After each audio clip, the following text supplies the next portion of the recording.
ఒక తెలుగుదేశం పార్టీకే సొంతం. మీరు మంచి చేస్తే మెచ్చుకుంటారు, తప్పు చేస్తే నా తోలు కూడా తీస్తారు. 1 కోటి సభ్యత్వాలు అనేది అది కూడా ఒక ప్రాంతీయ పార్టీకి అసాధ్యమైన రికార్డ్. ఆ 1 కోటి సభ్యత్వాలు సాధించింది మన పార్టీ తెలుగుదేశం పార్టీ. అది కూడా కేవలం 83 రోజుల్లో. ఆంధ్ర రాష్ట్రం, తెలంగాణ రాష్ట్రం, అదేవిధంగా అండమాన్ నికోబార్లో మన సభ్యత్వాలు చేసుకుంటాం జరిగింది. కార్యకర్తల కోసం ప్రమాద బీమా ఈరోజు చంద్రబాబు నాయుడు గారి ఆదేశాల మేరకు 2 లక్షల రూపాయల నుంచి 5 లక్షల రూపాయలకి పెంచాం.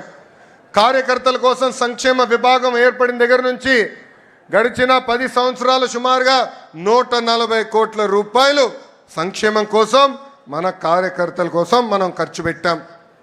నేను పాదయాత్రలో చూసా, ఆ కుటుంబాల్ని నేను కలిసా.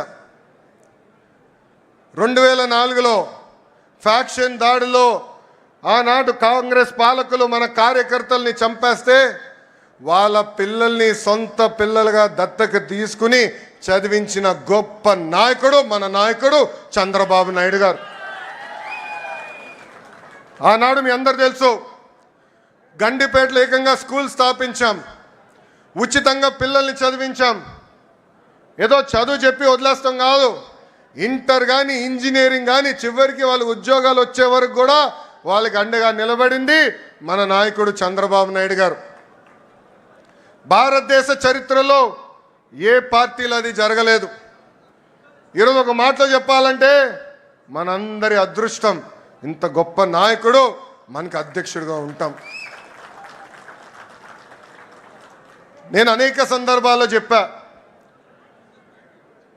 చిన్నప్పుడు నేను అనుకునేవాడిని నాతో ఉండేదానికి ఆయనకి సమయం లేదు, కానీ గండిపేట స్కూల్కి వెళ్ళేదానికి ఆయనకి సమయం ఉందని. అప్పుడు ఆయన ఒక మాట అడిగా, ఎందుకు మీరు అంత సమయం గండిపేట స్కూల్కి ఇస్తున్నారని. అప్పుడు ఆయన ఒకటే అన్నారు, అరే ఫ్యాక్షన్ దాడిలో ఎవరన్నా చంపేస్తే తిరిగి కుటుంబం మొత్తం మళ్ళీ ఫ్యాక్షన్నే చేయాలంటారు, ఆ ఫ్యాక్షనిజంకి హ్యూమనిజం ఇవ్వాలనేది నా లక్ష్యం, దానికి ఫుల్ స్టాప్ పెట్టే బాధ్యత నేను తీసుకుంటానని చెప్పారు. పాదయాత్రలో ఆ కుటుంబాన్ని కలిసా. ఆ పిల్లలు ఈరోజు పెద్దవాళ్ళయ్యారు. ఒక డెలాయిట్, ఒక టీసీఎస్ లాంటి సంస్థల్లో ఈరోజు పనిచేస్తాం జరుగుతుంది. నేను బయట ఎంత పోరాడుతున్నానో పార్టీలో కూడా నేను అంతే పోరాడుతున్నా. నా లక్ష్యం ఒకటే, పార్టీ కోసం అహర్నిశలు కష్టపడిన కార్యకర్తల నాయకులకి గుర్తింపు ఉండాలి. గ్రామ స్థాయి నాయకులు రాష్ట్ర స్థాయికి ఎదగాలి.